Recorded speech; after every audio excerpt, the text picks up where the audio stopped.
معاشرے میں کیا دیکھا ہے کہ بندہ گناہوں سے آلودہ ہے. جب بندہ گناہوں سے آلودہ ہو گیا گویا اس کا جسم بدن میل کچیل میں چلا گیا, دل کالا ہو گیا, دل پہ نقطے پڑ گئے, دل بیمار ہو گئے, دل مریض ہو گئے, کفل پڑ گئے, مورے لگ گئی, پتھر ہو گئے. یعنی پورے کا پورا بدن بدبودار ہے, پورے کا پورا بدن مریض ہے, پورے کا پورا بدن گندا ہو چکا ہے. اب گندے بدن والے بھی معاشرے میں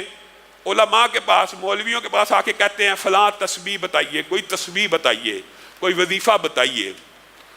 ان کو بتایا جاتا ہے سبحان اللہ پڑھا کرو, الحمدللہ, انشاءاللہ اس کے فضائل کے حوالے سے موقع ملا تو کبھی گفتگو کریں گے. یہ تسبیحات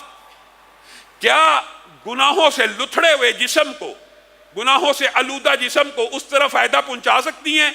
جو فائدہ گناہوں سے پاک جسم کو پہنچائیں گی؟ اس کی مثال محدثین نے یوں بیان کی ہے کہ یہ جو استغفار ہے یہ بنیادی طور پہ صابن اور سرف کا کردار ادا کرتا ہے. آپ کے کپڑے میل کچیل سے بھر جائیں, گندے غلیظ ہو جائیں, استغفار کرتے رہیں تو اللہ تعالیٰ یہ میل کچیل اس سے دور کر دے گا. اب ریکوائرڈ ہے, اب ان کپڑوں کو ریکوائرڈ ہے کہ یہ کپڑے میل کچیل سے پاک ہو گئے ہیں تو ان کے اوپر خوشبو بھی لگے, ان کے اوپر پرفیوم بھی چھڑکی جائے. وہ پرفیوم تسبیحات, تحلیلات, اللہ اکبر تکبیرات اور لا حول ولا قوت الا باللہ اور درود پاک وہ ہیں. اگر ایک بندہ کوشش کرے کہ میں صرف تسبیحات سے ہی اپنا کام چلا لوں تو اس طرح کام نہیں چل سکتا. عارضی طور پہ گندے کپڑے کے اوپر آپ جتنی مرضی پرفیوم چھڑک دیں تو وہ کتنی دیر بعد غائب ہو جائے گی, چند لمحوں کے بعد اس کا وہ اثر نہیں رہے گا. تو ابتدا اس سے کرنی چاہیے کہ میں نے کثرت کے ساتھ استغفر اللہ الذی لا الہ الا هو الحی القیوم واتوب الیہ یہ پڑھنا. اگر رسول اچھا یہ پڑھنے میں نا ٹائم بھی کوئی نہیں لگتا. آپ میں سے جس بندے کو یہ تجربہ اور عادت ہو جائے نا, لیکن نیت ہونی چاہیے. نیت وہی بات, امید بھی اللہ سے اور سوال بھی اللہ سے. استغفر اللہ استغفر اللہ استغفر اللہ آپ پڑھنا شروع کریں, آپ 1 منٹ کے اندر ایک تسبیح پڑھ سکتے ہیں, پوری کی پوری 100 مرتبہ پڑھ سکتے ہیں 1 منٹ میں. جب کسی کو کہا جاتا ہے 10 مرتبہ پڑھ لیا کرو, یعنی 10 تسبیحات نکال لیا کرو, ان کو لگتا ہے یہ بڑا لمبا وظیفہ. لیکن اگر آپ یہ کر کے دیکھیں گے, آزمائیں گے, تو پھر آپ کی زندگی کے اندر حالات بھی بدلنا شروع ہو جائیں گے. اور عبداللہ ابن عباس کی حدیث اور قرآن کی اس آیت کے مطابق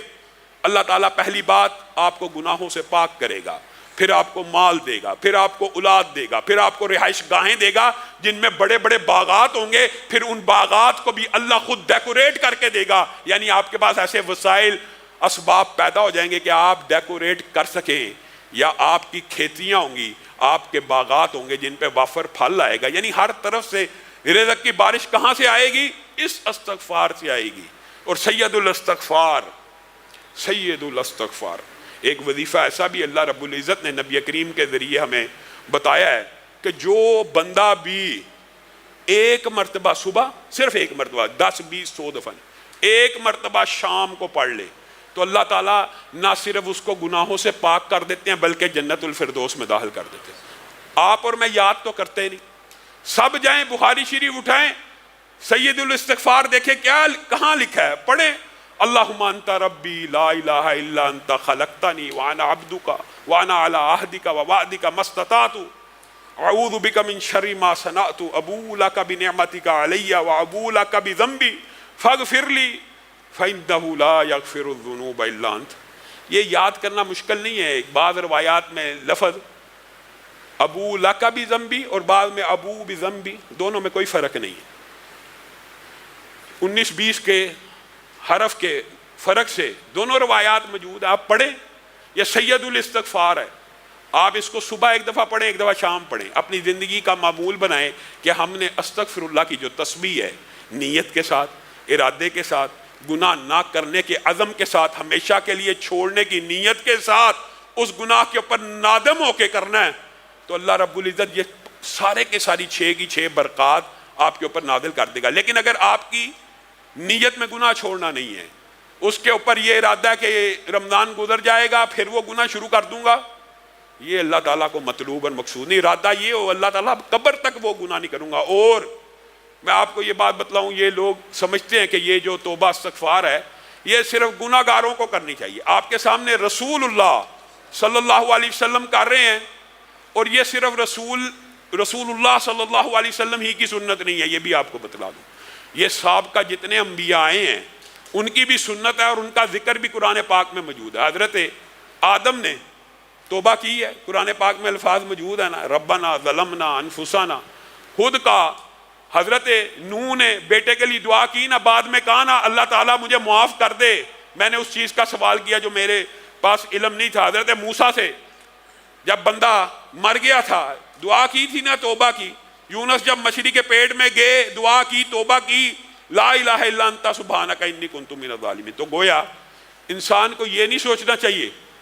کہ میرے گناہ کم ہیں، میرے گناہ زیادہ ہیں۔ ہر بندے کو توبہ کی ضرورت ہے۔ اللہ رب العزت کی بارگاہ میں آگے ہم بھی توبہ کرتے ہیں، اے اللہ ہم سب کے گناہوں کو معاف فرما، اے اللہ ظاہری گناہوں کو معاف فرما، اے اللہ باطنی گناہوں کو معاف فرما، اے اللہ ہر چھوٹی خطا کو معاف فرما، اے اللہ ہر بڑی خطا کو معاف فرما، اے اللہ آنکھوں کی خیانتوں کو معاف فرما، اے اللہ زبان کی لرزشوں کو معاف فرما، اے اللہ سر سے پاؤں تک ہر گناہ کو معاف فرما، اے اللہ جتنے گناہ کیے ہیں سب کو معاف فرما، یا اللہ پیدائش سے لے کے آج تک جتنے گناہ ہیں نافرمانیوں کے وہ بھی معاف فرما، یا اللہ جن کی حق تلفی کی ہے وہ بھی معاف فرما، یا اللہ جن کے حق دینے والے ہیں ان کے حق دینے کی توفیق عنایت فرما،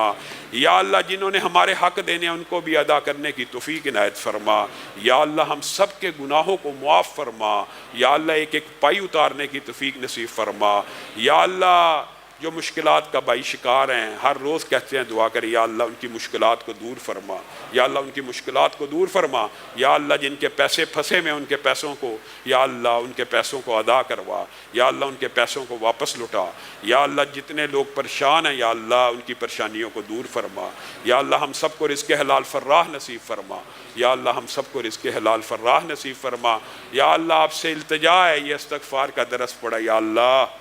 سر سے لے کے پاؤں کے ناخن تک جسم کے جتنے اعضاء نے جو گناہ کیے ہیں یا اللہ سارے ہی معاف فرما، یا اللہ اس نیت پہ توبہ کرتے ہیں آج کے بعد گناہ نہیں کریں گے، یا اللہ سارے ہی معاف فرما، یا اللہ اس نیت پہ توبہ کر رہے ہیں یا اللہ کے اقرار بھی کرتے ہیں، یا اللہ اپنی جانوں پہ ظلم کر بیٹھے ہیں، یا اللہ جہالت سے ظلم کر بیٹھے ہیں، یا اللہ غفلت سے ظلم کر بیٹھے ہیں، یا اللہ شیطان لعین کے شر کا شکار ہو کے گناہ کر بیٹھے ہیں، یا اللہ معاف فرما، یا اللہ ہمارے جسموں کو گناہوں سے پاک فرما، یا اللہ چھوٹا بڑا ہر گناہ معاف فرما۔ سبحان ربک رب العزت عما یصفون وسلام علی المرسلین۔